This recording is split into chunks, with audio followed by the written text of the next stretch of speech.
السلام عليكم ورحمة الله وبركاته. إن الحمد لله نحمده ونستعينه ونستغفره ونعوذ بالله من شرور أنفسنا ومن سيئات أعمالنا. من يهده الله فلا مضل له ومن يضلله فلا هادي له. وأشهد أن لا إله إلا الله وحده لا شريك له وأشهد أن سيدنا محمدا عبده ورسوله. يا أيها الذين آمنوا اتقوا الله وقولوا قولا سديدا يصلح لكم أعمالكم ويغفر لكم ذنوبكم ومن يطع الله ورسوله فقد فاز فوزا عظيما. எல்லாம் வல்ல அல்லாஹ்வின் நல்லடியார்களே, எல்லா புகழும் அகிலங்கள் அனைத்திற்கும் ஏக இறைவனாகிய தூணின்றி வான் படைத்த அல்லாஹ் ஒருவனுக்கு உரித்தானதாகும். அவனது சாந்தியும் சமாதானமும் அவனுடைய இறுதி தூதர் முஹம்மது ரசூலுல்லாஹ் ஸல்லல்லாஹு அலைஹி வஸல்லம் அவர்கள் மீதும், அவர்களை பின்பற்றி வாழ்ந்த சத்திய சஹாபாக்கள், தாபீன்கள், தபா தாபீன்கள், உலமாக்கள், நல்லோர்கள், நாம் நேசிப்பவர்கள், நம்மை நேசிப்பவர்கள் அனைவரின் மீதும் என்றென்றும் நின்று நிலவட்டுமாக.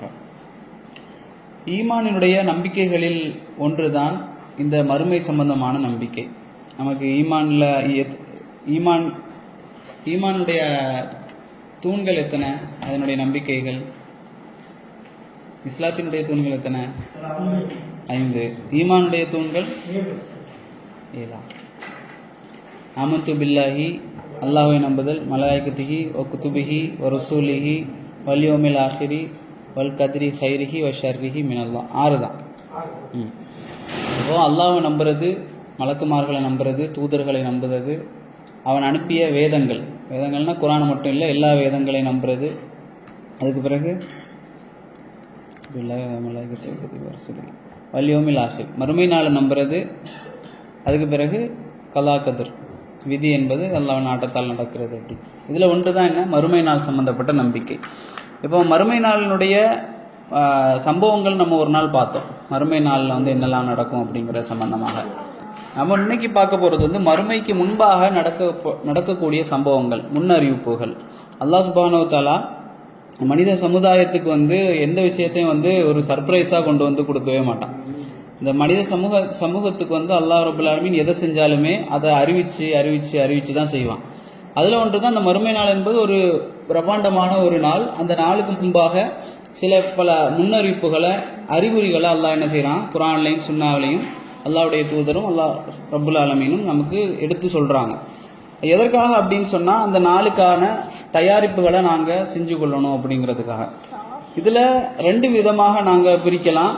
இந்த அலாமத்துல் குப்ரா, அலாமத்து சுக்ரா அப்படின்னு சொல்லி இதனுடைய மறுமை நாளினுடைய அடையாளங்களை சிறிய அடையாளங்கள், பெரிய அடையாளங்கள் அப்படி பிரிக்கலாம். சிறிய அடையாளங்கள் எடுத்துக்கிட்டா ரசூல் ஸல்லல்லாஹு அலைஹி வஸல்லம் அவர்கள் நிறைய அடையாளங்களை சொல்லியிருக்கிறாங்க, முன்னறிவிப்புகளை. பெரிய அடையாளங்கள் எடுத்துக்கிட்டா ஒரு 10 முன்னறிவிப்புகள், பெரிய அடையாளங்கள் அப்படிங்கிறத சொல்லியிருக்கிறாங்க. இப்போ குர்ஆன்ல நாம் பார்க்கக்கூடிய நேரத்தில் அல்லாஹ் சுப்ஹானஹு வ தஆலா தன்னோட சேர்த்து மறுமை நாளை சொல்லுவான். அதாவது பில்லாஹி வல் யௌமில் ஆஹிரி, அல்லாஹ்வையும் மறுமை நாளையும் நம்பிக்கை கொண்டவர், அல்லாஹ்வையும் மறுமை நாளையும், இப்படி சேர்த்து அல்லாஹ் பேசக்கூடிய பல செய்திகளை நாங்கள் பார்க்கலாம். ஏன்னா அந்த அளவுக்கு மறுமை நாள் என்பது ஒரு பிரம்மாண்டமான ஒரு நாள் என்பதற்காக. ஆனால் காஃபிர்கள் என்ன செஞ்சாங்க அப்படின்னு சொன்னால், இந்த மறுமை நாளினுடைய அடையாளங்களை அல்லாஹ்வுடைய தூதர் சொல்லும் பொழுது நம்ப மாட்டாங்க. ஏன்னா அவங்க மறுமை நாளையும் நம்பலையே. ஏன்னா மறுமை நாளை நம்பினா தான் மறுமை நாளுடைய முன்னறிப்புகளை நம்புறதுக்கான வாய்ப்பு இருக்கு. ஆனால் காஃபிர்கள் என்ன செஞ்சாங்க அப்படின்னு சொன்னால், அல்லாஹ் குர்ஆன்ல சொல்லி காட்டுறான். ஹூத் அப்படிங்கிற அத்தியாயத்தினுடைய 11வது அத்தியாயத்தினுடைய 7வது வசனத்தில் அவங்க அல்லாஹ்வுடைய தூதர் சொல்றாங்க, மறுமை நாளை நீங்க நம்புங்க அப்படின்னு சொல்லும் பொழுது அவங்க சொல்றாங்க, இது ஒரு சூனியக்காரனுடைய வார்த்தை தான், இது சூனியக்காரனுடைய வசனம் தான் அப்படின்னு சொல்லி அவங்க சொல்றாங்க. அதே போல சூரத்துல் வாக்கியா 56வது அத்தியாயத்தினுடைய 46, 47, 48 போன்ற வசனங்களை பார்க்கும்போது அல்லாஹ்வுடைய தூதர் அவங்க கிட்ட சொல்றாங்க, மறுமை நாளை நம்புங்கள் என்பதாக. அவங்க கேள்வி கேட்குறாங்க, அதாவது ஒரு கேலியாக கேட்குறாங்க. நாங்கள் மண்ணோடு மண்ணாக, எலும்பாக மக்கி போனதற்கு பிறகு நாங்கள் வருவோம் அப்படின்னு கேட்குறாங்க. எந்த அளவுக்கு கேட்குறாங்கன்னா, ஒரு எலும்பை அதை பொடிச்சு கையால் ஊதி விட்டு கேட்குறாங்க அல்லாஹ்வுடைய தூதரிடத்தில், இப்படி நாங்கள் ஆனதற்கு பிறகுமா நாங்கள் எழுப்பப்படுவோம் அப்படின்னு சொல்லி அவங்க என்ன செஞ்சாங்க? கிண்டல் செஞ்சாங்க. அல்லாஹ் ரப்பல் ஆலமீன் சூரா யாசீன்ல பதில் சொல்கிறான். 36வது அத்தியாயத்தினுடைய 79வது வசனத்தில் அல்லாஹ் பதில் சொல்கிறான். அதற்காக, உங்களை நீங்கள் இப்படி கேள்வி கேட்குறீங்களே, நான் தான் உங்களை முதல்ல படைத்தேன், எப்படி நீங்க ஒன்றுமில்லாத உங்களை நான் உங்களுக்கு முதலாக நான் உங்களை படைத்தேனோ அதே போலத்தான் நான் என்ன செய்வேன், மறுமை நாளையும் உங்களை எழுப்புவேன் அப்படின்னு சொல்லி அல்லாஹ் மறுமை நாள் பத்தி பதில் சொல்றான். இப்போ இதுல நம்ம முதலாவதாக அலாமத்து சுகுரா என்று சொல்லப்படக்கூடிய சிறிய அடையாளங்களை பத்தி நம்ம பார்ப்போம். இந்த சிறிய அடையாளங்களை நான் சொல்லக்கூடிய நேரத்தில் நம்ம நினைப்போம் ஒரு 98-99% நடந்துருச்சேங்கிற அளவுக்கு இந்த சிறிய அடையாளங்களை பத்தி 1400 வருடத்துக்கு முன்னால அல்லாஹ்வுடைய தூதர் ஸல்லல்லாஹு அலைஹி வஸல்லம் சொல்லித்தராங்க.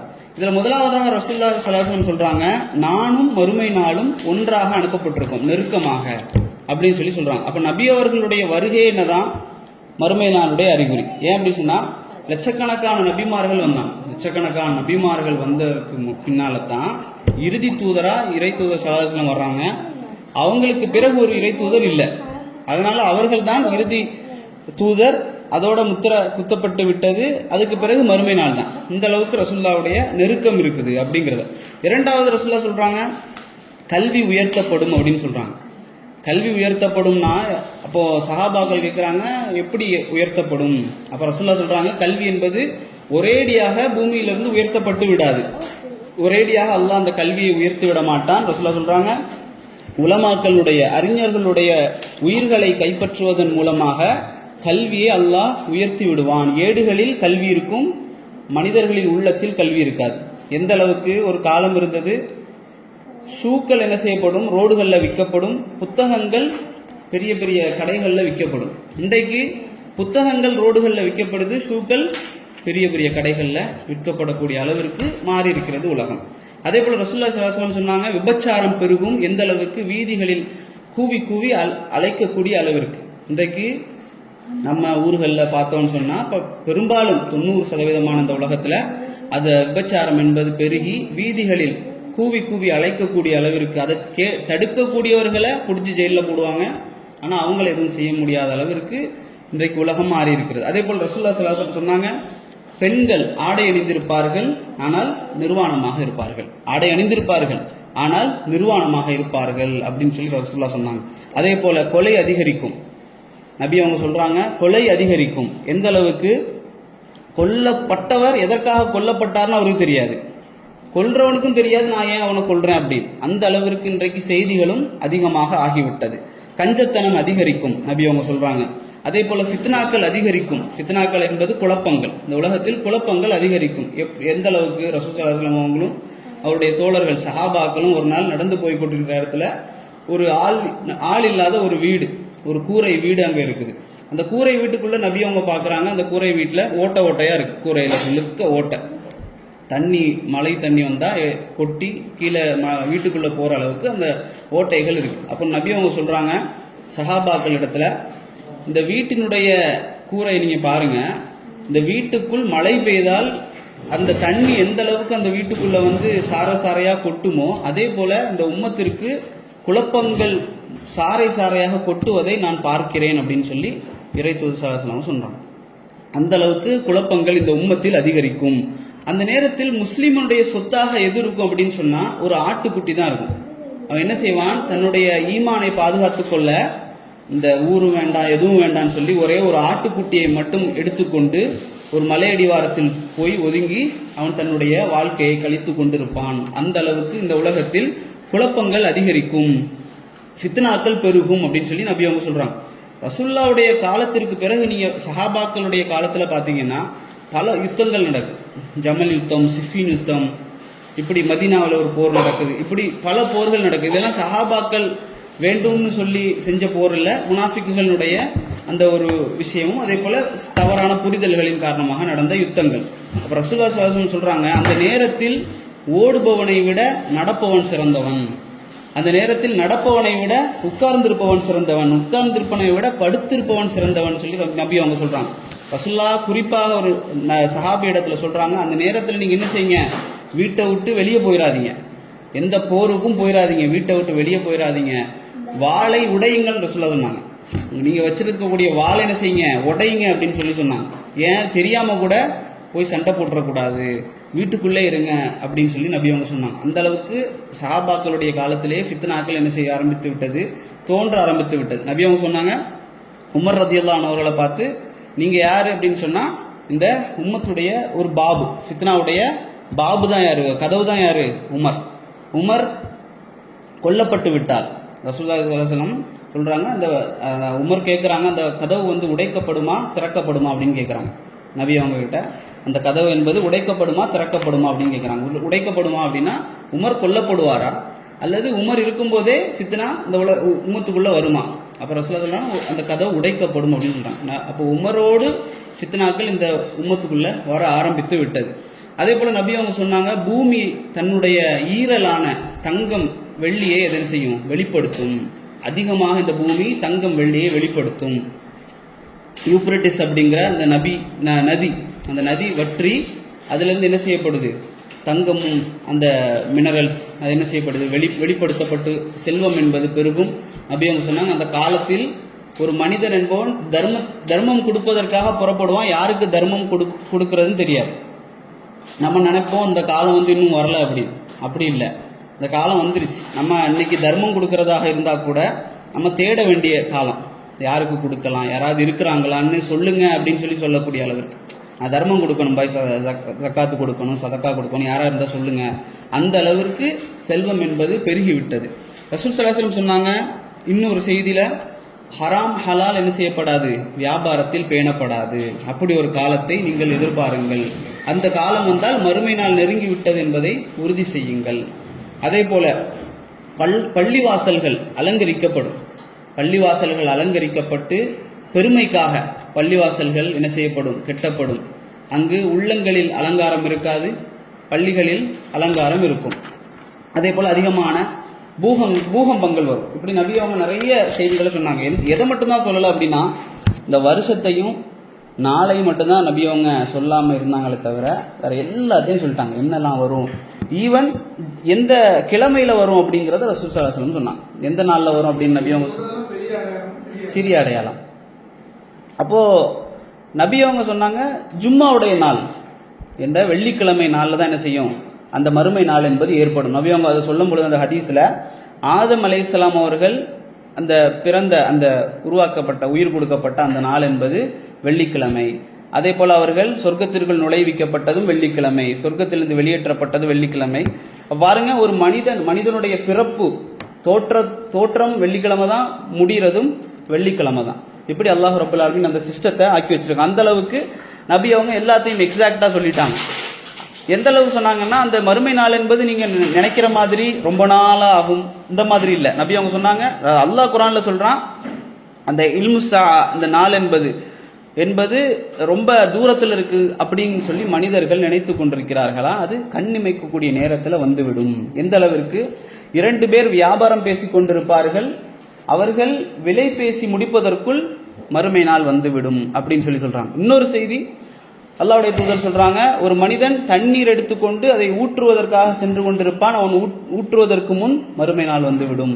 உணவு தட்டில் கை வைத்துக் கொண்டிருப்பான், வாயிற்குள் அதை செலுத்துவதற்கு முன் வந்துவிடும். இப்படி பல செய்திகள் வருது. அதே போல ஒட்டக பாலை ஒருவர் கறந்திருப்பார், அதை கறந்து விட்டு வீட்டிற்கு எடுத்து செல்வதற்கு முன்பாக மறுமை நாள் வந்துவிடும் இப்படின்னு சொல்லி அல்லாஹ்வுடைய தூதர் சொல்றாங்க. அப்ப இதை நம்ம பார்க்கும்போது, ஒருத்தனுக்கு ஒரு மணி நேரத்துக்கு அப்புறம் மறுமை நாள் வருது அப்படின்னு தெரிஞ்சிருந்தா அவன் என்ன செய்வான், ஒட்டகத்துடைய பாலை கறந்துட்டு இருக்க மாட்டான், விலை பேசிட்டு இருக்க மாட்டான். அப்ப கண்ணிமைக்கக்கூடிய நேரத்தில் வந்துடும் அப்படின்னு சொன்னா அது அல்லாஹ்வுடைய ஒரு ஏற்பாடு. அவன் எப்போ கொண்டு வருவான் அப்படிங்கிறது அவனுக்குத்தான் தெரியும். அப்போ இன்னொரு செய்தியில ரசூல் ஸல்லல்லாஹு அலைஹி வஸல்லம் அவங்க சொன்னாங்க, 30 பொய் நபி தோன்றுவார்கள். 30 பொய் நபி, தன்னை நபி என்று வாதிடக்கூடிய 30 பேர் இந்த உலகத்தில் தோன்றுவார்கள் அப்படின்னு சொல்லி அல்லாஹ்வுடைய தூதர் சொன்னாங்க. அந்த 30மே வந்துருச்சு, அதற்கும் ஜாஸ்தியாக. அதுல நபி ஸல்லல்லாஹு அலைஹி வஸல்லம் அவருடைய காலத்திலேயே முசைலமத்து ஹத்தாப் சொல்லக்கூடிய அந்த பொய்யன் முசைலமான்னு சொல்லுவாங்க. அவன் என்ன செஞ்சுட்டான், நபி அவங்களுடைய காலத்திலேயே அவன் என்ன செஞ்சுட்டான், தோன்றிட்டான். நான் தான் நபி என்று சொல்லக்கூடிய அளவிற்கு. அப்போ அவன் அபூபக்கர் ரலியல்லாஹு அவருடைய காலம் வரைக்கும் உயிர் வாழ்ந்தான். உங்களுக்கு தெரியும், வக்ஷி ஹம்சா ரலியல்லாஹு அவர்களை கொன்ற அந்த வக்ஷி என்ன செய்யறார் அப்படின்னு சொன்னா, இறுதி காலத்துல அவர் தான் இந்த முசைலமாவை கொல்றார். அவர் தான் அவர் காஃபிரா இருக்கும்போது ஹம்சா ரலியல்லாஹு அவர்களை உஹது களத்துல வச்சு கொலை செய்தார். அம்பு திறமை உள்ளவர். அப்போ அவர் என்ன செய்யறாரு, அவர் தான் முஸ்லீம் ஆனதற்கு பிறகு முசைலமாவை கொல்றாரு. அது அப்போ எப்படி சொல்றாருன்னா, நான் என்னை எல்லாரும் பாராட்டுறாங்க, நான் வந்து முசைலமாவை கொன்னுட்டேன் அப்படின்னு பாராட்டுறாங்க. ஆனால் நான் இந்த உலகத்தில் மிக மோசமான ஒருவரை இப்போது கொண்டிருக்கிறேன் என்றால் உலகத்தில் மிக சிறந்த ஒருவரை நான் இதுக்கு முன்னால் கொண்டிருக்கிறேன், அதுக்கு ஒரு பரிகாரமாக இது இருந்துட்டு போகட்டும் அப்படின்னு சொல்லி அவங்க சொல்கிறாங்க. அப்போது அதுக்கு பிறகு பார்க்கக்கூடிய நேரத்தில் யமனில் அஸ்வத் அப்படின்னு சொல்லி ஒரு மனிதன், அவனும் நபியோருடைய காலத்திலேயே பொய் நபியாக அவன் என்ன செய்கிறான், வாதிடுறான். அதற்கு பிறகு ஹிஜ்ரி 60 அபு உபைத் அப்படின்னு சொல்லக்கூடியவன், அவன் என்ன செய்கிறான், அவனும் பொய் நபியாக அவன் என்ன செய்கிறான், அறிவிக்கிறான். அப்துல் மலிக் இப்னு மர்வானுடைய காலத்தில் அவன் கொல்லப்படுகிறான். இப்படி நிறைய பேர் இருக்கிறாங்க. இதில் இந்தியாவில் ஒருத்தர் இருந்தார். இந்தியாவில் நானும் நபிதான் என்று சொல்லக்கூடிய ஒருத்தன் இருந்தான். தெரியுமா இருக்காது? யார்? இந்தியாவில் காதியான் அப்படிங்கிற ஏரியாவில் மிர்சா குலாம் அஹ்மத் அப்படிங்கிற ஒருத்தன் இருந்தான். 1839 1908 வரைக்கும் அவன் என்ன செஞ்சான், காதியானி அஹ்மதியா அப்படிங்கிற குரூப்பு. இப்போ இவனை என்ன செஞ்சான், தன்னை நபி என்று வாதிட்டான். அப்போ இந்த மாதிரி 30க்கும் மேற்பட்டவர்கள் என்ன செஞ்சாங்க அப்படின்னு சொன்னால் தன்னை நபி என்று வாதிடுவார்கள் சொல்லி அல்லாஹ்வுடைய தூதர் ஸல்லல்லாஹு அலைஹி வஸல்லம் அவர்கள் 1400 வருடத்துக்கு முன்பாக என்ன செஞ்சாங்க, நமக்கு அறிவிச்சு தந்தாங்க. அதே போல இறுதியாக காலம் வந்து சுருக்கப்படும். அல்லாஹ்வுடைய தூதர் சொல்றாங்க, ஒரு வருடம் என்பது ஒரு மாதத்தை போல, ஒரு மாதம் என்பது ஒரு வாரத்தை போல, ஒரு வாரம் என்பது ஒரு நாளை போல, ஒரு நாள் என்பது ஒரு பேரித்த மட்டையை நீங்கள் எரித்து சாம்பலாக்கினால் எந்த அளவுக்கு ஆகுமோ அதே போல ஒரு நாள் ஆகிவிடும். அந்த அளவுக்கு நாட்கள் சுருக்கப்படும், காலம் சுருக்கப்படும். இன்னைக்கு நமக்கு அப்படித்தானே, நாள் எப்படி போச்சுனே தெரியல, ஒரு மாசம் எப்படி போச்சுனே தெரியல, அப்படிங்கிற அளவிற்கு காலம் சுருக்கப்படும் அப்படின்னு சொல்லி அல்லாஹ்வுடைய தூதர் சொன்னாங்க. அப்போ இந்த சிறிய அடையாளங்கள்ல இந்த சுகுரா அலாமத்து சுகுரால மிக முக்கியமான அடையாளங்கள் என்ன அப்படின்னு சொன்னா நபியுடைய வருகை, அதுக்கு பிறகு நபியுடைய மரணம். ரசூல் ஸல்லல்லாஹு அலைஹி வஸல்லம் மரணத்தோடு சஹாபாக்கள் ரொம்ப பயந்தாங்க, மறுமை நாள் வந்துருமோ அப்படிங்கிறாங்க. அதே போல ஜெருசலம் உடைய வெற்றி, டமஸ்கஸுடைய அந்த வெற்றி என்பது அல்லாஹ்வுடைய தூதர் ஸல்லல்லாஹு அலைஹி வஸல்லம் சொன்னாங்க, ஜெருசலம் வெற்றி கொள்ளப்படும், இது வந்து திரும்ப திரும்ப நடக்கும் அப்படின்னு சொல்லி உள்ள மக்கள் சொல்றாங்க. இது முன்னால நடந்திருக்கு, ஜெருசலம் வெற்றி கொள்ளப்பட்டிருக்கு, மறுபடியும் அது நடக்கும். கான்ஸ்டான்டினோப்பிள் அப்படின்னு சொல்லப்படக்கூடிய அந்த இடம் என்ன செய்யப்படும், இஸ்தான்புல்ல இருக்கக்கூடிய கான்ஸ்டான்டினோப்பிள் வெற்றி கொள்ளப்படும். இதெல்லாம் நபி அவங்க சொன்னது. அப்போ ரசூலுல்லாஹ்வுடைய பீரியட்ல இருந்து பார்த்தா அந்த அளவுக்கு இஸ்லாம் போகுமான்னு நினைச்சு கற்பனை கூட பண்ண முடியாது. அதை நபி அவங்க சொன்னாங்க. இந்த கான்ஸ்டான்டினோப்பிள் வெற்றியும் இந்த ஜெருசலத்தினுடைய வெற்றியும் தான் என்ன செய்யும், தஜ்ஜாலை வந்து கொண்டு வரும். அதை நம்ம அந்த பெரிய அடையாளத்தில் இன்ஷால்லா பார்ப்போம். அதே போல் ரசூலுல்லாஹி ஸல்லல்லாஹு அலைஹி வஸல்லம் சொன்னாங்க, அம்வாஸ் அப்படின்னு சொல்லக்கூடிய தொற்று நோய் வந்து பரவும். அது பரவி விட்டது. சஹாபாக்களுடைய காலத்தில் நிறைய சஹாபாக்கள் அதில் மௌத்தானாங்க. அம்வாஸ் அப்படின்னு சொல்லக்கூடிய தொற்று நோய். அதே போல் துருக்கியர்களோடு ரசூலுல்லாஹ் சொன்னாங்க, உத்துருக்கு அத்துருக்கமா தரக்கூக்கும், நீங்கள் துருக்கியர்களோடு போராடக்கூடிய காலம் வரை என்ன செய்யாது, மறுமை நாள் ஏற்படாது. அவங்க சொன்னாங்க, துருக்கு மா தரக்கூக்கும், துருக்கியர்கள் உங்களை விட்டிருக்கும் காலம் எல்லாம் நீங்கள் அவர்களை விட்டு விடுங்கள் அப்படின்னு சொல்லி நபி அவங்க சொல்றாங்க. முஸ்லீம்களுக்கு துருக்கியர்கள்னா இன்றைக்கு இருக்கிற துருக்கி இல்லை, அந்த பகுதிகள் துருக்கோடு சேர்ந்த அந்த பகுதி எல்லாமே துருக்கு தான். அந்த மங்கோலியர்கள் முகலாயர்கள் சொல்றாங்களா, அந்த பகுதியில இருந்து அந்த மொத்த ஏரியாவுமே வந்து துருக்கு தான். அந்த துருக்கியர்களோடு போராடக்கூடிய காலம் வரை மறுமை நாள் ஏற்படாது அப்படின்னு சொன்னாங்க. அதுவும் நடந்து விட்டது. அவர்கள் எப்படி இருப்பார்கள் அப்படின்னு கூட ரசூலுல்லாஹி ஸல்லல்லாஹு அலைஹி வஸல்லம் சொன்னாங்க. தட்டையான முகத்தோடு, கேடயத்தை போன்ற தட்டையான முகத்தோடு, சிறிய கண்களோடு, அந்த அந்த முடியாலான செருப்புகளை அணிந்தவர்களோடு நீங்கள் சண்டையிடும் காலம் வரை மறுமை நாள் ஏற்படாது அப்படின்னு சொல்லி அல்லாஹ்வுடைய தூதர் சொன்னாங்க. அப்ப இது எல்லாம் வந்து நாம் பார்க்கக்கூடிய நேரத்தில் எல்லாமே முடிஞ்சிருச்சு. 99% 100ன்னு கூட சொல்ற அளவுக்கு சிறிய அடையாளங்கள் எல்லாம் முடிந்து விட்டது. நபி அவங்க சொன்னாங்க, ஒரு 10 அடையாளங்கள், பெரிய 10 அடையாளங்கள் இருக்கிறது. இந்த 10 அடையாளத்தில் ஒன்று நடந்து விட்டால் கூட ஒரு நெக்லஸ், என்ன சொல்றது, ஒரு செயின்ல முத்துக்கள் இருக்குமே, இந்த முத்துக்களை நீங்க இப்படி தொங்க விட்டு அதை கட் பண்ணீங்கன்னா எப்படி சாறை சாறையாக உடனே எல்லா அடையாளங்களும் வந்து முடிந்து விடுமோ, அதே போல மறுமை அந்த 10 பெரிய அடையாளங்களும் அதே போலதான். நீங்க வெட்டி விட்டீங்கன்னா அது அப்படியே கம்ப்ளீட்டா முடிஞ்சு மறுமை நாள் வந்துடும். அந்த அளவுக்கு அந்த வேகம் இருக்கும் அப்படின்னு சொல்லி அல்லாஹ்வுடைய தூதர் சொன்னாங்க.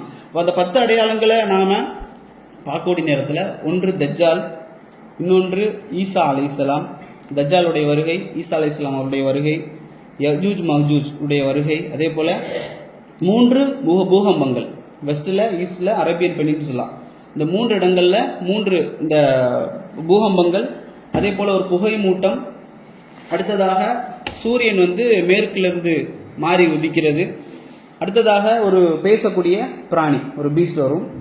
அதே போல ஒரு நெருப்பு, யமன்ல இருந்து வரக்கூடிய ஒரு நெருப்பு. இப்படி 10 அடையாளங்கள் இருக்கு. இதுல உலமாக்கள் ஏன்னா தெளிவான இது இல்லை, எது எது எது முதல்ல வரும், எது எது இரண்டாவது வரும் இப்படிங்கிற அந்த சீக்வன்ஸ் இல்லை. ஆனா அல்லாஹ்வுடைய தூதர் இந்த 10ஐயும் சொன்னாங்க. ஆனா இந்த 10க்கு முன்பாக ஒரு அடையாளம் இருக்கு. அதையும் சில பேர் என்ன செய்வாங்கன்னா பெரிய அடையாளங்கள்ல சேர்ப்பாங்க. அது யார் அப்படின்னு சொன்னா மஹதி அலைஹிஸ்ஸலாம். மஹதி யார் அப்படின்னு சொன்னா ஒரு ஹலீஃபா, இந்த உம்மத்தினுடைய ஒரு ஹலீஃபாவாக அவர் வருவார். அவர் இன்னும் பிறக்கல, இதுதான் பிறப்பாரு. அவருடைய பெயர் எப்படி இருக்கும் அப்படின்னு சொல்லி அல்லாஹ்வுடைய தூதர் சொல்றாங்க. அவருடைய பெயர் முஹம்மதாக அல்லது அஹ்மதாக இருக்கும். அவருடைய தந்தை பெயர் எனது தந்தை பெயர் போல அப்துல்லாவாக, அவருடைய தாயினுடைய பெயர் எனது தாயினுடைய பெயர் போல ஆமினாவாக இருக்கும் அப்படி அல்லாஹ்வுடைய தூதர் சொன்னாங்க. அவர் யாராக இருப்பார்? அஹ்லுல் பைத் என்று சொல்லக்கூடிய அல்லாஹ்வுடைய தூதருடைய குடும்பத்தில் வந்த வாரிசாக இருப்பார். ஃபாத்திமா ரலியல்லாஹு அன்ஹாவுடைய வாரிசாக, இன்னும் குறிப்பாக ஹசன் ரலியல்லாஹு அன்ஹுடைய அந்த வாரிசாக அவர் இருப்பார். அவர் எங்கிருந்து வருவார் அப்படின்னு சொல்லப்படுது? கிழக்கு தேசத்திலிருந்து. அல்லாஹ்வுடைய தூதர் சொல்றாங்க, கிழக்கு தேசத்திலிருந்து அவர் வருவார், கூர்மையான மூக்குடையவராக. அவருக்கு தெரியாது அவர் தான் மஹதி அப்படிங்கிறது. அவருடைய பேர் முஹம்மது, அவர் தான் அந்த மஹதி என்பது அவருக்கே தெரியாது. அல்லாஹ் ஒரு இரவில் தான் அவரை சுத்தப்படுத்தி அவரை மஹதியாக ஆக்கி வைப்பான்.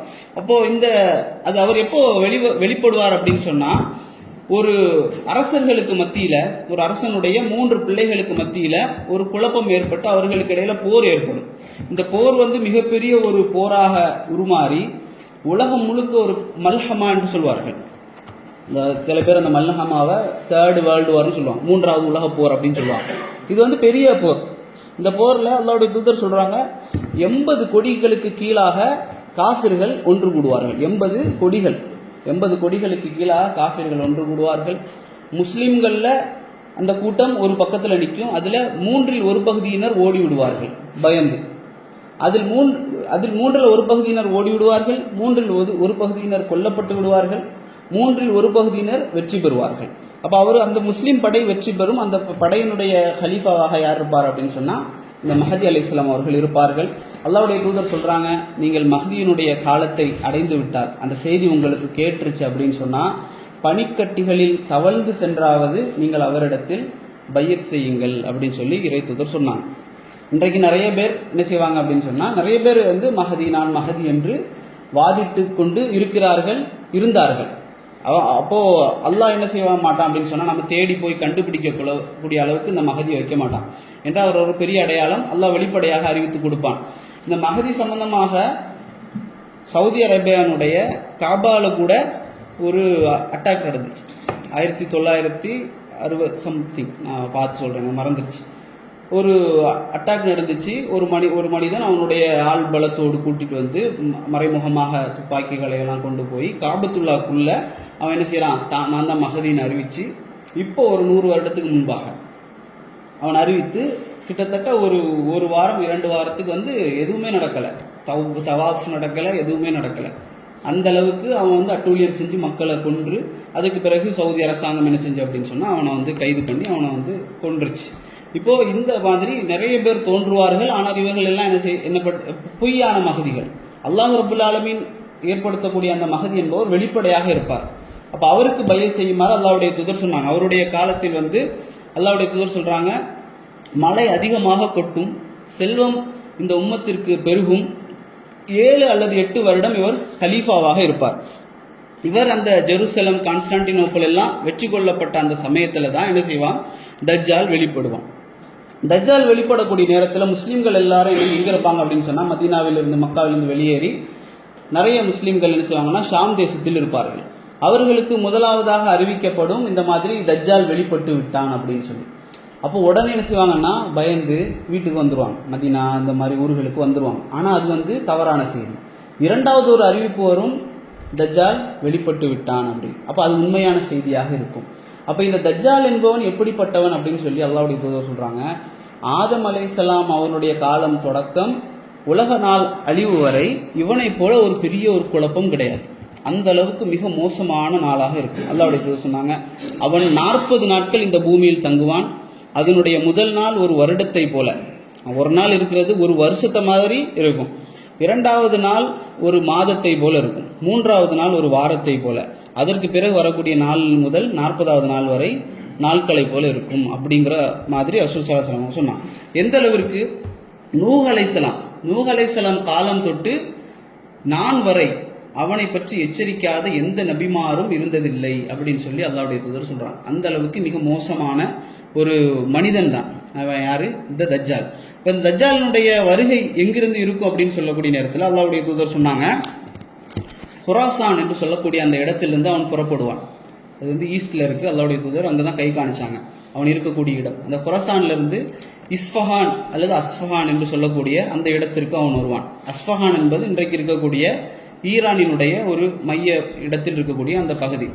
அஸ்ஃபஹானிலிருந்து அவன் சிரியா மற்றும் ஈராக்கினுடைய நடுவிலே அந்த பகுதியாக அவன் என்ன செய்வான்னு சொன்னா, முதலாவதாக அவன் வரக்கூடிய இடம் மதீனாவை நோக்கி தான் அவன் என்ன செய்யறான், அந்த தஜ்ஜால் என்பவன் வருவான். இந்த தஜ்ஜால் இஸ்ஃபஹானை கடந்து வரக்கூடிய நேரத்தில் சிரியா மற்றும் ஈராக் அந்த இடத்துல வரக்கூடிய நேரத்தில் அவனுக்கு பின்னால் 70,000 யூதர்கள் அவனுக்கு பின்னால் வருவார்கள், அவனை தொடர்ந்து வருவார்கள்.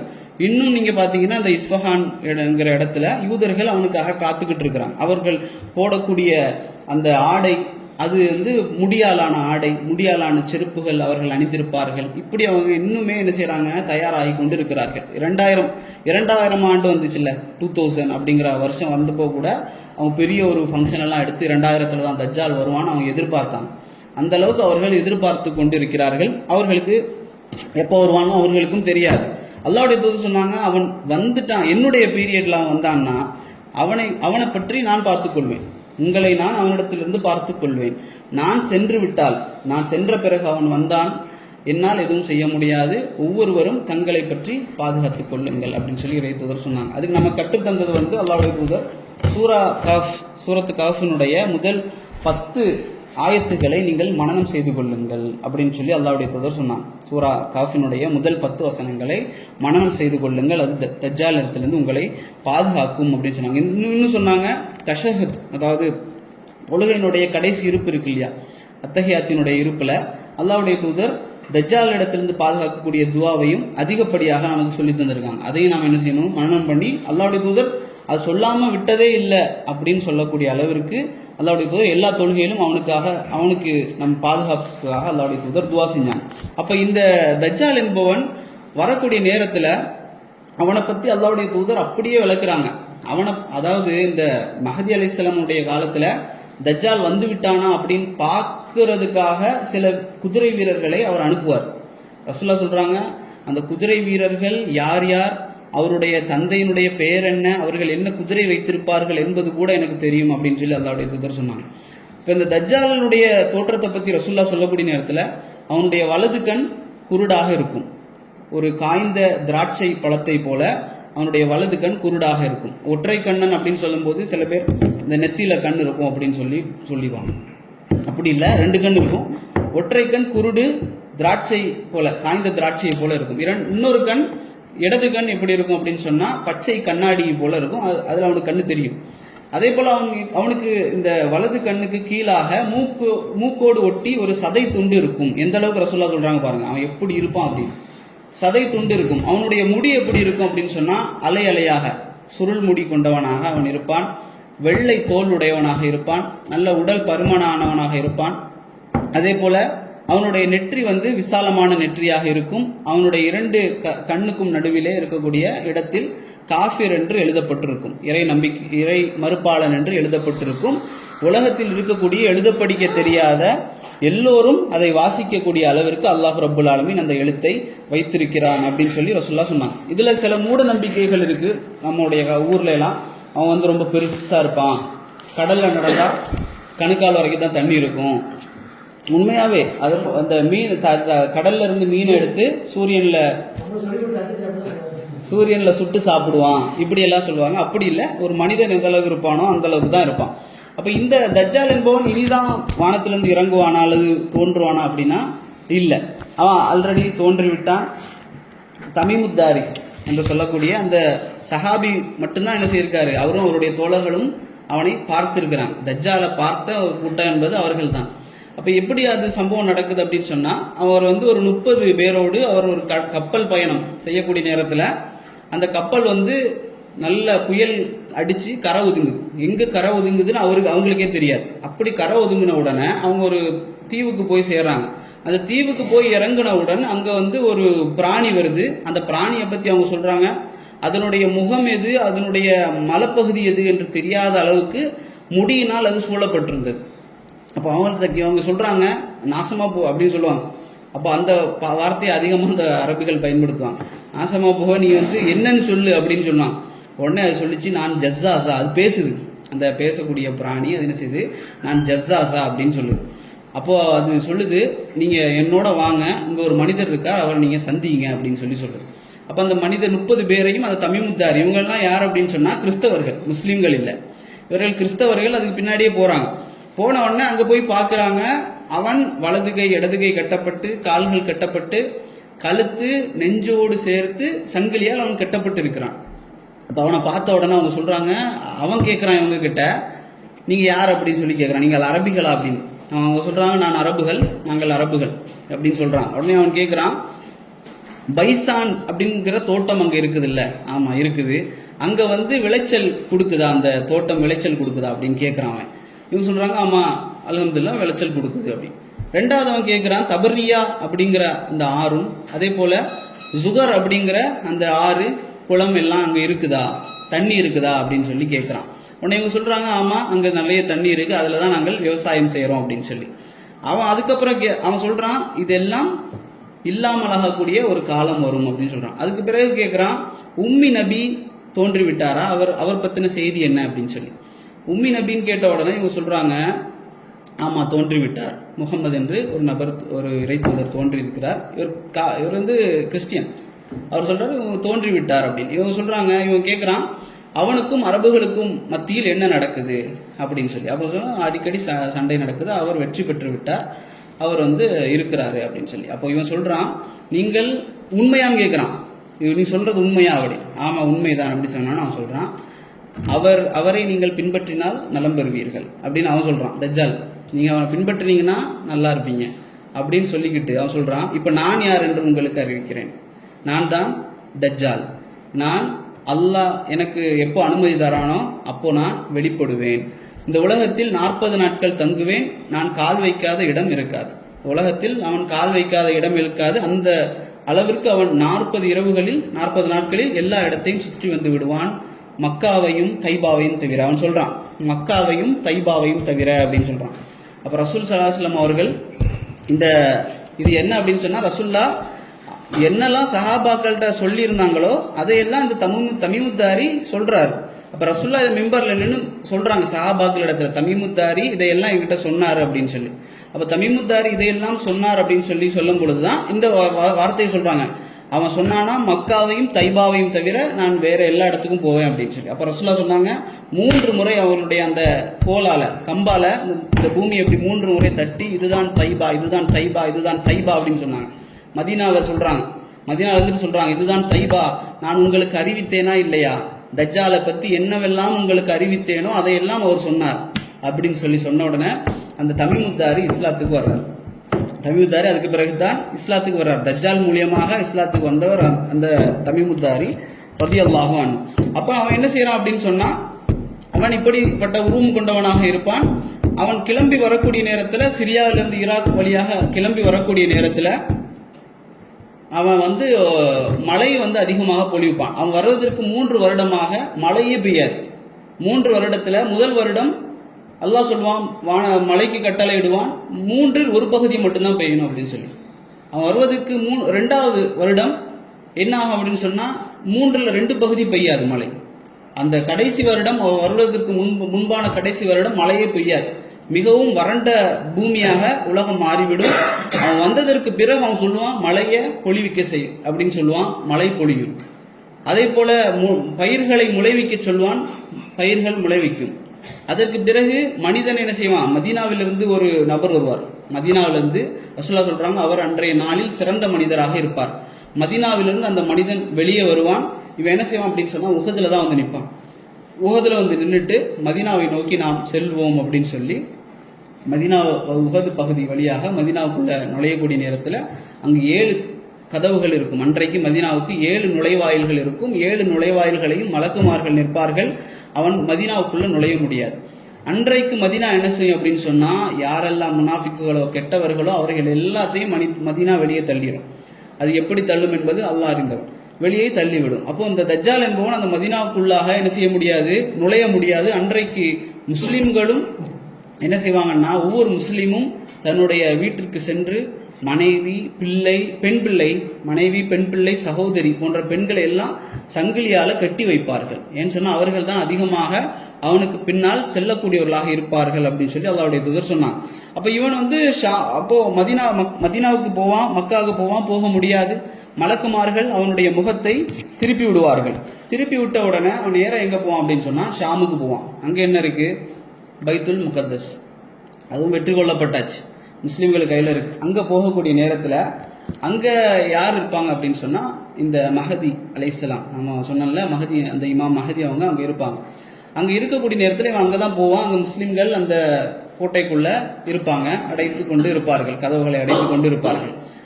அவன் போய் நிற்கக்கூடிய நேரத்தில் தான் யார் வருவாங்க அப்படின்னு சொன்னால் ஈசா அலைஹிஸ்ஸலாம் வருவாங்க. இயேசு என்று சொல்லக்கூடிய, இன்றைக்கு இயேசு வருகிறார் என்று அவங்க நம்புறது போல அதை விட அதிகமாக முஸ்லிம்கள் நம்புறோம். இயேசு வருவார் என்பதை நாங்கள் என்ன செய்யறோம், முஸ்லிம்கள் நம்புறோம். ஈசா அலைஹிஸ்ஸலாம் எப்படி வருவார்கள் அப்படின்னு கூட ரசூலுல்லாஹி ஸல்லல்லாஹு அலைஹி வஸல்லம் சொன்னாங்க. எப்படி வருவார் அப்படின்னு சொன்னா, டமஸ்கஸில் இருக்கக்கூடிய 2 வெள்ளை மினாரா இருக்கு. அந்த வெள்ளை மினாராவுக்கு மேலாக 2 மலக்குமார்களுடைய ரெக்கைகளில் கை வைத்து அவர்கள் வானத்திலிருந்து பூமிக்கு இறங்குவார்கள். யாரு, ஈசா அலைஹிஸ்ஸலாம். இந்த நாட்களை எல்லாம் நம்ம அந்த தஜ்ஜாலுடைய நாட்கள்ல இருக்கக்கூடாதுன்னு அல்லா இடத்துல துவா செய்யணும். சொல்ல சொன்னாங்க, அவனை நீங்க கேள்விப்பட்டீங்கன்னா அவனை விட்டு ஓடிருங்க. நீங்க நினைப்பீங்க நீங்க பிலீவர், நீங்க முஸ்லீம் என்பதாக நீங்கள் நினைப்பீர்கள். ஆனா அவன் வைக்கக்கூடிய வாதத்திலும் அவனுடைய திறமையிலையும் நீங்க என்ன செய்வீங்க, வழிகட்டு போயிருவீங்க. அவனை கண்டாலே ஓடுங்க அப்படின்னு சொன்னாங்க. ஆனா அந்த காலத்தில் இருக்கக்கூடியவர்கள் எப்படி இருப்பாங்கன்னு நினைச்சு பாருங்க. ஈசா அலைஹிஸ்ஸலாமுடைய வருகை, வானத்திலிருந்து வரக்கூடிய வருகை, தஜ்ஜாலுடைய வருகை. இப்போ ஈசா அலைஹிஸ்ஸலாம் வந்த உடனே அவங்க போவாங்க. ஃபஜ்ருடைய நேரம், மஹதி அலைஹிஸ்ஸலாம் அவர்கள் தொழு வைப்பதற்காக பள்ளிவாசல்ல வந்து முன்னுக்கு நிற்பாங்க. இமாமாக இக்காமத் சொல்லப்படும். ஈசா அலைஹிஸ்ஸலாம் வந்து முதல் வரிசையில் வந்து நிற்பாங்க. சுப்ஹானல்லாஹ். அப்போ ஈசா அலைஹிஸ்ஸலாம் முதல் வரிசையில் வந்து நின்னோன்னா இமாம் மஹதி சொல்லுவார், வந்து தொழுக வைங்க.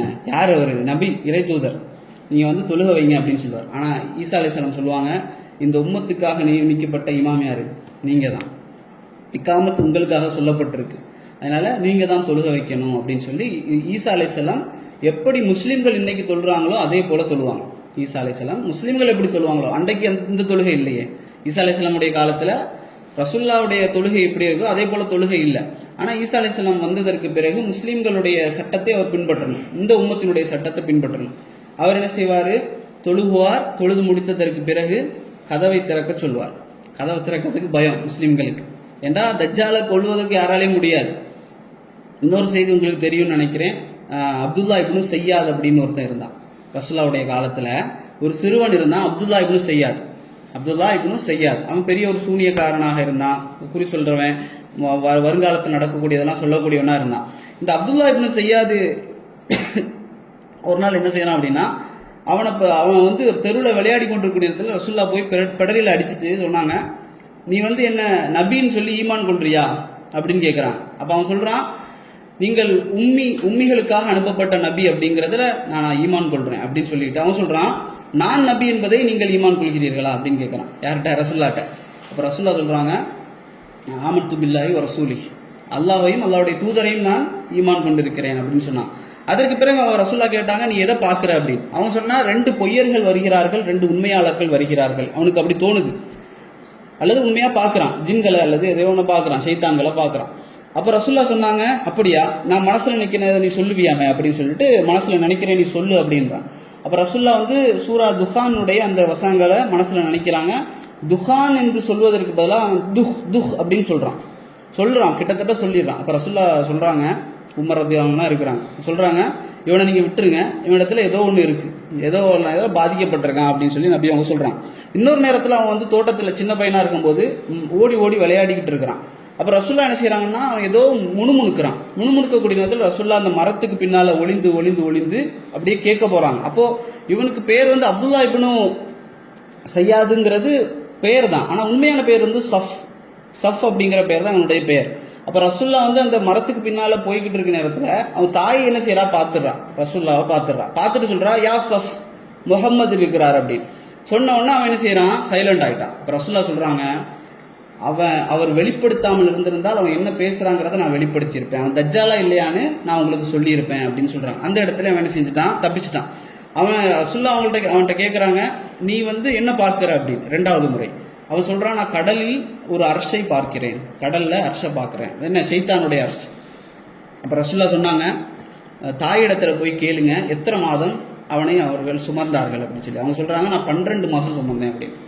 அவன் வெளியே வந்த உடனே என்ன செஞ்சான், என்ன அந்த குழந்தை என்ன பேசிச்சு அப்படின்னு கேட்டான். அப்போ அவங்க சொன்னாங்க 1 மாதம் கடந்தால் ஒரு குழந்தை எப்படி சத்தம் போடுமோ அதே சத்தத்தை அந்த நாளே அவன் போட்டான் அப்படின்னு சொல்லி அவங்க சொன்னான். எந்த அளவுக்கு இப்னு உமர் உமருடைய மகன் என்ன செய்யறாரு, ஒரு நாள் வீதியில சந்திக்கிறார். அவனை வீதியில சந்திக்கிற நேரத்தில் ஏதோ ஒன்று கேட்டு அவனை கோவப்படுத்தின உடனே அவன் வந்து அந்த சொல்றாங்க அந்த ஹதீஸ்ல வீதியை அடைக்கக்கூடிய அளவுக்கு அவன் என்ன செஞ்சுட்டான், பெருசானவன இப்னு உமர் பயந்து ஓடி ஹப்ஸா ரலியல்லாஹு அன்ஹா வீட்டில் போய் ஒதுங்கிடுறாங்க. அப்போ ஹப்ஸா ரலியல்லாஹு சொல்றாங்க இந்த மாதிரி ஆச்சுது, அவன் வந்து இந்த மாதிரி ஆயிட்டான் அப்படின்னு சொன்னா ஹப்ஸா சொன்னாங்க ரசுல்லா சொன்னது உனக்கு ஞாபகம் இல்லையா, தஜ்ஜால் என்பவன் மிக கோபத்தான நிலையில் தான் வெளிப்படுவான் என்று உனக்கு ஞாபகம் இல்லையா அப்படின்னு கேட்குறாங்க. அவன் கோபப்படுத்தாத அப்படின்னு சொல்லி, ஏன்னா தஜ்ஜால் நினைச்சாங்க சஹாபாக்கள். அதற்கு பிறகு ஒரு நாள் இந்த மாதிரி அதாவது அபு சயீதுல் குத்ரி ரலியல்லாஹு அன்ஹு அவர்கள் இவன் என்ன செய்யறான், அவங்களோட உம்ராக்கு போறான், சஹாபாக்களோட சேர்ந்து இந்த இப்னு சையாதும் என்ன செய்யறான், உம்ராக்கோ ஹஜ்ஜுக்கோ போறான். போகக்கூடிய நேரத்தில் ஒரு டென்ட் போட்டு எல்லாரும் தங்குறாங்க. அப்போ இந்த சையாத் என்பவன் அதாவது அபு சயீதுல் குத்ரி ரலியல்லாஹு அன்ஹுடைய டென்ட்லயே தங்குறான். ஒரே டென்ட்ல தங்குனோடனே இவருக்கு பயம் வந்துருச்சு, எல்லாரும் தஜ்ஜால் சொல்றாங்களே அப்படின்னு சொல்லி. அப்போ அவன் என்ன செய்யறான் அப்படின்னு சொன்னா பேக் எல்லாம் கொண்டு வந்து இவரோட பேக்கோட வச்சாச்சு. அவர் சொன்னாரு இங்க வந்து வைக்காதீங்க, இது கொஞ்சம் சூடா இருக்கு, நீங்க வெளியில ஒரு மரம் இருக்கு அங்க கொண்டு வைங்க அப்படின்னு. அப்ப அவன் அங்க கொண்டு வச்சாச்சு. 2வது அவன் என்ன செய்யறான், பாலை கறந்து கொண்டு வந்து அபு சயீதுல் குத்ரி ரலியல்லாஹு அன்ஹு கொடுக்குறான். கொடுத்தோன்னு அவர் என்ன செய்யறாரு, பயந்துட்டு இது ரொம்ப சூடா இருக்கு, நான் அப்புறமா குடிக்கிறேன் அப்படின்னு. இதை பார்த்து அவனுக்கு ரொம்ப வெக்ஸ் ஆனவன் அவன் சொன்னான் இந்த கயிறை எடுத்து தூக்கு போட்டு செத்துடலாம் போல இருக்கு, நீங்கள் யார், சஹாபா, நீங்கள் வந்து அல்லாஹ்வுடைய தூதருடைய நபித்தோழர் தானே, ரசூல்லா தஜ்ஜாலை பத்தி என்னெல்லாம் சொல்லியிருக்காங்கன்னு உங்களுக்கு தெரியும் தானே, தஜ்ஜால் என்பவன் காஃபிர், நான் காஃபிரா, நான் முஸ்லீமா தானே இருக்கிறேன். ரசூல்லா சொன்னாங்க நான் தஜ்ஜால் மதீனாவுக்கும் மக்காவுக்கும் நுழைய மாட்டான்னு சொன்னாங்க. நான் மதீனாலேருந்து இப்போ மக்காவுக்கு போயிட்டு இருக்கிறேன், என்ன எப்படி சொல்லுவீங்க? ரசூல்லா சொன்னாங்க தஜ்ஜாலுக்கு குழந்தை பிறக்காது அப்படின்னு. எனக்கு குழந்தைகளை எல்லாம் மதீனால விட்டுட்டு வந்திருக்கிறேன், இதெல்லாம் உங்களுக்கு தெரியாதா அப்படின்னு. அப்போ இவருக்கு வந்து ஒரு மனசுல கொஞ்சம் அல்ஹம்துலில்லாஹ் சரிதான் அப்படின்னு சொல்லி அவன் சொன்னான். ஆனா எனக்கு தஜ்ஜால் என்பவன் யார், அவனுடைய வாப்பா யாரு, அவன் உம்மா யார், அவன் எங்க இருக்கிறான்னு எனக்கு தெரியும் அப்படின்னு சொல்லிட்டான். இவங்க சொன்னாங்க நாசமா போ, நீ முன்னாடி எப்படி இருந்தோ அப்படியே தான் இப்பவும் பேசுற அப்படின்னு சொல்லி அவங்க என்ன செஞ்சிட்டாங்க, அந்த இடத்த விட்டு போயிட்டாங்க. அப்போ எந்த அளவுக்கு இந்த அப்துல்லா இப்னு சையாத் இருந்தான்னா அதுக்கு பிறகு மதீனாவிலையும் மக்காலையும் இருக்கல. அதுக்கு பிறகு ஷாமுக்கு ஓடி போயிட்டு அதுக்கு பிறகு எங்க போனான்னே தெரியாது. ஒரு போரோட அவன் ஓடி போனான், அதுக்கு பிறகு எங்க போனானே தெரியாது. ஒரு சஹாபி சொல்வார், நான் ஒரு முறை ஷாமுக்கு போயிருந்தேன், அங்க மக்கள் எல்லாரும் இந்த தஜ்ஜால் வந்து விட்டான் அப்படின்னு சொல்லி இவனை பத்தி சொல்லிட்டு இருந்தாங்க. இவன் அங்கே உட்கார்ந்து இருந்ததை நான் பார்த்தேன், மதீனாவில் பார்த்ததை போல அங்கேயும் நான் பார்த்தேன் அப்படின்னு சொன்னாங்க. அப்ப இவனையும் என்ன செஞ்சாங்க, தஜ்ஜால் சொல்லி நிறைய பேர் சொன்னாங்க. இன்னும் இமாம் நவவி ரஹிமஹுல்லா நிறைய இமாம்கள் வந்து இவனை வந்து தஜ்ஜால்னு சொல்லி சொன்னாங்க. ஏன் அப்படி சொன்னாங்கன்னா அதுக்கு ஒரு காரணம் இருக்கு. ரசூலுல்லாஹ்வுடைய சபையில உமர் ரலியல்லாஹு அன்ஹு அவர்கள் பலமுறை சத்தியமிட்டு சொல்லியிருக்கிறாங்க, இவன் யார் ரசூலுல்லாஹ் இவன் தஜ்ஜால் அப்படின்னு சொல்லியிருக்காங்க. ரசூலுல்லாஹ் வந்து மௌனம் காத்தார்கள். ரசூலுல்லாஹ் வந்து இல்லைன்னு சொல்லலை, ஆமான்னு சொல்லலை. ஆனால் ஒரு முறை ரசூலுல்லாஹ் அதாவது உமர் ரலியல்லாஹு கேட்டாங்க, யார் ரசூலுல்லாஹ் அனுமதி கொடுங்கள், இவன் கழுத்தை வெட்டுறேன் அப்படின்னு சொல்லி. அப்போ ரசூலுல்லாஹ் சொன்னாங்க, இவன் தஜ்ஜாலாக இருந்தால் இவனை உங்களால் கொல்ல முடியாது. யார் கொல்லுவா? ஈசா அலைஹிஸ்ஸலாம் தான் கொல்லுவார். இவன் தஜ்ஜாலாக இல்லாமல் நீங்கள் அவனை கொன்னுட்டா ஒரு பாவப்பட்ட மனுஷனை கொன்ன தண்டனை உங்களுக்கு கிடைக்கும், அதனால விட்டுருங்க அப்படின்னு சொல்லி ரசூலுல்லாஹ் சொன்னாங்க. அப்போ இந்த ஈசா அலைஹிஸ்ஸலாம் வந்த உடனே கதவு திறக்கப்பட்டவுடன் மக்கள் எல்லாரும் பயத்தில் இருப்பாங்க முஸ்லிம்கள். ஆனால் தஜ்ஜால் ஈசா அலைஹிஸ்ஸலாம் அவர்களை பார்த்த உடனே ஓட ஆரம்பிப்பான், அந்த அளவுக்கு ஓடுவான் பயந்து. ரசூலுல்லாஹ் சொன்னாங்க, எப்படி தண்ணீரில் நீங்கள் உப்பை போட்டால் கரைஞ்சு போயிருமோ அதே போல அவன் ஓடக்கூடிய நேரத்திலே கரைஞ்சுக்கிட்டே இருப்பான். ஈசா அலைஹிஸ்ஸலாம் அவர்கள் அவனை பாபி லூத் என்று சொல்லக்கூடிய ஒரு இடம், நீங்க மேப்பில் வேணா அடிச்சு பாருங்க, இருக்கு. இஸ்ரேலுக்கு ஒரு ஊர், அந்த ஊரினுடைய கதவு தான். இப்போ நமக்கு பாபு மக்கா, பாபு மதீனாலாம் இருக்குல்ல, அதே மாதிரி என்ட்ரன்ஸ் பாபி லூத்னு அடிச்சு பாருங்க. அந்த இடத்தில் வைத்து ஈசா அலைஹிஸ்ஸலாம் அவர்கள் அந்த தஜ்ஜாலை கொல்வார்கள். அவனுடைய ரத்தத்தை தூக்கி காட்டுவார்கள். இவன் உங்கள் கடவுளா என்று கேட்பார்கள். அப்ப ஈசா அலைஹிஸ்ஸலாம் அவர்களை கொன்றவுடன் அவனுடைய சகாக்கள் எல்லாம் செத்து போயிடுவாங்க. அப்ப இந்த சம்பவம் நடந்ததோடு என்ன செய்யப்படும் அப்படின்னு சொன்னா, ஈசா அலைஹிஸ்ஸலாம் அவர்கள் இந்த உலகத்துல 40 ஆண்டுகள், ஈசா அலைஹிஸ்ஸலாம் 40 ஆண்டுகள் உயிர் வாழ்வார்கள், திருமணம் முடிப்பார்கள், ஆட்சி செய்வார்கள், எல்லாரையும் முஸ்லீம் ஆக்குவார்கள். யாரெல்லாம் அந்த நம்பிக்கையில் இருக்கிறாங்களோ, கிறிஸ்தவ நம்பிக்கையில் இருக்கிறாங்களோ அவர்களுக்கு அவர்கள் தாவா செய்வார்கள். அவர்கள் எல்லோரும் இஸ்லாத்திற்கு வருவார்கள். அப்ப இந்த சம்பவங்கள் எல்லாம் நடந்து முடிந்தவுடன் அப்போ ஒரு வெற்றி. இதற்கு பிறகு என்ன அப்படின்னு ஈசா அலைஹிஸ்ஸலாம் இருக்கக்கூடிய நேரத்தில் தான் யார் வருவா அப்படின்னு சொன்னா, யஜூஜ் மஜூஜ் என்ற அந்த கூட்டம் வரும். அப்போ அல்லாஹ் வந்து சாறை சாறையாக இறக்குவான். எந்த அளவுக்கு ரசூலுல்லாஹ் சொல்றாங்க, அவர்களை தடுப்பது யாராலையும் முடியாது, ஈசா அலைஹிஸ்ஸலாம் அவர்களாலும் முடியாது, வேற யாராலும் முடியாது. அவர்கள் ஒரு மேட்டு பகுதியிலிருந்து வந்து கொண்டே இருப்பார்கள் சாறை சாறையாக. அவர்கள் எங்கே அடைத்து வைக்கப்பட்டிருக்கிறாங்க அப்படின்னு சொன்னா, துல்கர்னைன் என்ற ஒரு மன்னர் இருந்தார். 2 மலைகளுக்கு மத்தியில் அந்த ஸ்டீல் அதே போல காப்பர் இந்த மோல்டு பண்ணி அந்த தீயலை வந்து உருக்கி ஒரு சுவரை கட்டி என்ன செஞ்சாரு, செம்பாலான சுவரை கட்டி அவர் அடைச்சு வச்சிருக்கிறார். ரசூலுல்லாஹ் சொன்னாங்க, ஒவ்வொரு நாளும் அதை குடைஞ்சுக்கிட்டே இருப்பாங்க, ஒவ்வொரு நாளும் குடைஞ்சுக்கிட்டே இருப்பாங்க. அது திறக்கும். திறந்த உடனே அடுத்த நாள் வந்து ஓகே திறந்துருச்சு, நாளைக்கு வந்து பார்ப்போம்னு சொல்லி அடுத்த நாள் வந்து பார்ப்பாங்க, அது மூடி இருக்கும். ரசூலுல்லாஹ் ஒரு நாள் தூங்கிட்டு இருக்கிறாங்க ராத்திரியில, அவங்க திடீர்னு சொல்றாங்க எந்திரிச்சு, அரபுகளுக்கு நாசம், அரபுகளுக்கு நாசம், அரபுகளுக்கு நாசம், இந்த அளவுக்கு திறக்கப்பட்டு விட்டது அப்படின்னு சொல்றாங்க ரசூலுல்லாஹ்வுடைய காலத்துல. அப்போ இந்த இவர்கள் வந்து ஒரு ஒரு கப்பல், ஒரு ஜோடி வந்து 1000 குழந்தைகளை பெறுவார்கள். ஒரு மரணிப்பதற்குள் 1000 குழந்தைகளை யஜூஜ் மஜூஜ் பெறுவார்கள். அவர்கள் வந்து ஒரு கூட்டமாக ஒரு ஆற்றையோ ஒரு குளத்தையோ கடந்து சென்றால் அடுத்த கூட்டம் வந்து பார்க்கும், தண்ணியே இல்லையே, வறண்டு கிடக்குது அப்படின்னு சொல்லக்கூடிய அளவிற்கு அவர்கள் தண்ணீரை குடித்து விடுவார்கள். அந்த அளவுக்கு கூட்டம், அவர்களை யாராலும் தடுக்க முடியாது. ஈசா அலைஹிஸ்ஸலாம் அவர்களும் தங்களுடைய தோழர்களும் ஒரு இடத்துல ஒதுங்கிடுவார்கள். அவர்களை கொல்ல மாட்டாங்க. மற்ற உலகத்தில் இருக்கக்கூடிய எல்லாரையும் அவர்கள் கொன்று குவித்து விடுவார்கள். கடைசியில் சொல்லுவாங்க, வானத்தில் சில பேர் இருக்கிறாங்க, அவங்களையும் கொன்று விடுவோம் சொல்லி அம்பை வானத்தை நோக்கி எறிவார்கள். அல்லாஹ் என்ன செய்வான், அந்த அம்புல ரத்தத்தை தீட்டி கீழே இறக்கி விடுவான். அவர்கள் நினைப்பார்கள், அல்ஹம்துலில்லாஹ் இவர்களையும் கொன்னாச்சு, இனி இந்த ஈசாவோடு இருக்கக்கூடியவர்களை கொல்லணும் சொல்லி அவர்களை நோக்கி போகும்போது அல்லாஹ்வுடைய தூதர் ஈசா அலைஹிஸ்ஸலாம் அவர்கள் துவா செய்வார்கள். அல்லாஹ் வானத்திலிருந்து புழுக்களை இறக்கி அவர்களை கொல்லுவான். இவ்வளவு அழிச்சாட்டி செய்யக்கூடியவங்கள அல்லாஹ் கொல்லக்கூடியது புழுக்களை கொண்டு, புழுக்களை அல்லாஹ் இறக்கி அவர்களை கொன்று குவித்து விடுவான். அவர்களுடைய பிணங்கள் எல்லாம் பூமி முழுக்க கிடக்கும். மறுபடியும் ஈசா அலைஹிஸ்ஸலாம் அவர்கள் துவா செய்வார்கள். கழுகு, அதாவது ஒட்டகத்தினுடைய கழுத்துக்களை போன்ற கழுத்துகளுடைய பறவைகள் வந்து என்ன செய்யணும், அவர்களை எல்லாம் குத்தி எடுத்து ஒதுக்கி போட்டு விடும். அதற்கு பிறகு அல்லாஹ் மழை இறக்கி உலகத்தை சுத்தப்படுத்தி விடுவான். அதற்கு பிறகு என்ன நடக்கும் அப்படின்னு சொன்னா, அல்லாஹ் வந்து ஒரு ஸ்மோக், அதாவது அந்த புகை மூட்டத்தை அனுப்புவான். இந்த புகை மூட்டம் வந்து ஒரு முஃமினுக்கு வந்து ஒரு சின்ன ஜலதோஷம் அதே போன்ற ஒரு சின்ன ஒரு பாதிப்பை தான் ஏற்படுத்தும், மௌத்தாகி விடுவார்கள். காஃபிர்களுக்கு பெரிய ஒரு கஷ்டத்தை அந்த இது கொடுக்கும். இதுல பூகம்பமும் நடக்கும், 3 பூகம்பங்கள், பெரிய பூகம்பங்கள். அப்ப கடைசியில பாத்தீங்கன்னா வந்து காஃபிர்கள் மட்டும்தான் இருப்பார்கள். ஏன்னா அல்லாஹ் சொல்றான், ஒரு முஸ்லிம் இந்த பூமியில் இருக்கக்கூடிய நேரம் வரை அல்லாஹ் அந்த பூமியை அழிக்க மாட்டான். இப்போ காஃபிர்கள் இந்த உலகத்தில் முழுமையாக இருப்பார்கள், கொஞ்சம் பேர். அவர்களை இந்த யமன்ல இருந்து வரக்கூடிய தீ என்ன செய்யும் அப்படின்னு சொன்னா, ஷாமிலே வந்து ஒன்று திரட்டும். ஷாமுக்கு எல்லா உலகத்தில் இருக்கக்கூடிய எல்லாரையும் என்ன செய்யணும், யமனில் இருந்து வரக்கூடிய தீ ஒன்று திரட்டும். அது எப்படி என்பது அல்லாஹ் அறிந்தவன். ஆனா ரசூலுல்லாஹ் சொல்றாங்க, தூங்கி கொண்டு இருக்கக்கூடிய நேரத்துல தூங்கி முழித்தா அந்த தீ பக்கத்துல இருக்கும். நீங்க எங்கேயாவது சும்மா ஓய்வெடுத்துட்டு இருப்பீங்க, திரும்பி பார்த்தா அது பக்கத்துல இருக்கும். இப்படி அவர்களை ஒன்று திரட்டி ஷாமிலே கொண்டு வந்து நிறுத்தும். ஷாமிலே அவர்கள் அழிக்கப்பட்டு அதுக்கு பிறகு அல்லாஹ் என்ன செய்யும் அப்படின்னு சொன்னா, புதிய ஒரு பூமியை கொண்டு வரும். அது சூர் ஊதப்படும். அது சூர் ஊதப்பட்டு உலகம் அழிக்கப்படும். இதுல வந்து இன்னொரு இது சொல்ல மறந்துட்டேன். தாபத்துல் அர்த் என்று சொல்லக்கூடிய ஒரு பேசக்கூடிய பிராணி வரும். இந்த பேசக்கூடிய பிராணி வந்து எப்படி வச்சிருக்கோம்னா, மூசா அலைஹிஸ்ஸலாம் அவர்கள் வைத்திருந்த அசாவை கையில் வைத்திருக்கும். அவர் அது என்ன செய்யணும், பேசும். அதே போல சுலைமான் அலைஹிஸ்ஸலாமுடைய முத்திரையை கையில் வைத்திருக்கும். யார் முஸ்லிம் யார் முஸ்லிம் அல்லாதவர் என்று அது முத்திரை குத்தும். இதுவும் அந்த மறுமை நாளுடைய பெரிய 10 அடையாளங்களில் ஒன்று. இதெல்லாம் அப்படியே நடந்து முடிந்தவுடன் இதா ஜுல்சிலத்தில் அர்து ஜில்சாலஹா வஅக்ரஜத்தில் அர்து அஸ்காலஹா, பூமி குலுக்கப்பட்டு இந்த உலகம் சூருதப்பட்டு அழிக்கப்பட்டு விடும். இப்போ இந்த 10லையும் நான் 10ஐயும் சொல்லிட்டேன்னு நினைக்கிறேன். தஜ்ஜால் சொல்லிட்டேன், ஈசா அலைஹிஸ்ஸலாம், அதே போல் யஜூஜ் மௌஜூஜ், 3 பூகம்பங்கள், அதே போல் அந்த புகை, அதே போல் சூரியன் வந்து மேற்கில் உதிக்கும். அப்பவும் முஸ்லீம் எல்லாரும் இருப்பாங்க. அந்த சூரியன் வந்து மேற்கில் உதிச்சிருச்சு அப்படின்னு சொன்னால் தௌபா ஏற்றுக்கொள்ளப்படாது. இது இந்த வரிசையில் எப்போ வரும்னு தெரியல, யாருக்கும் உலமாக்களும் அதில் வந்து இதுதான் அப்படின்னு சொல்லலை.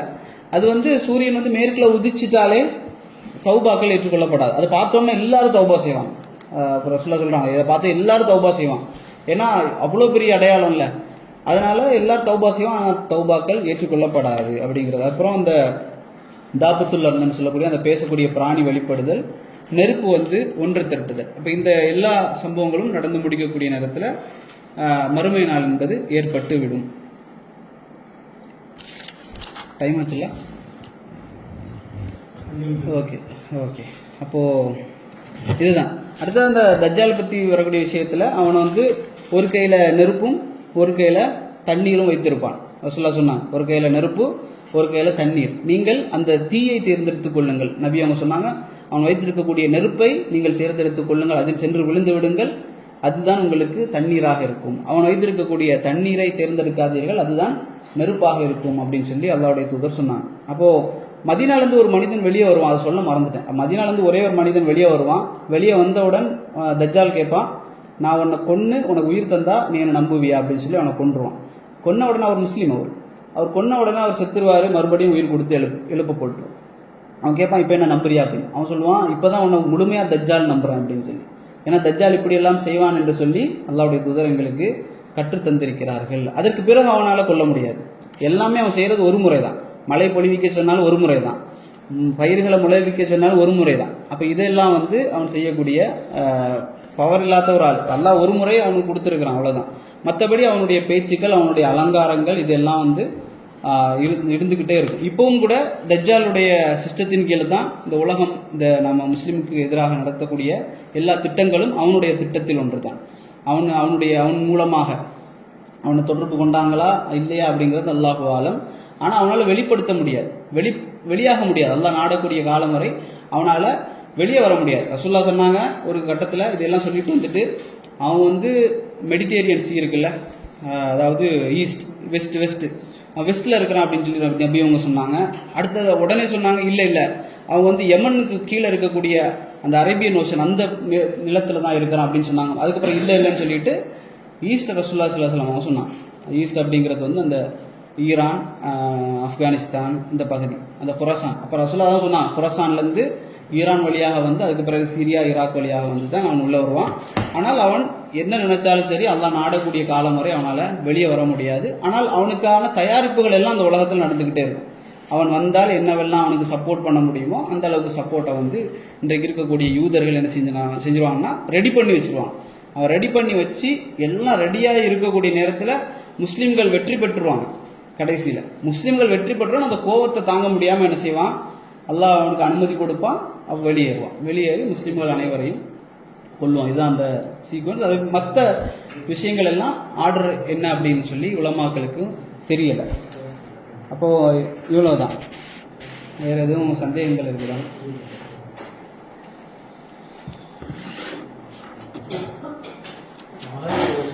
கிழக்கு சைட்லேருந்து வருவாங்க, அது எந்த பகுதி?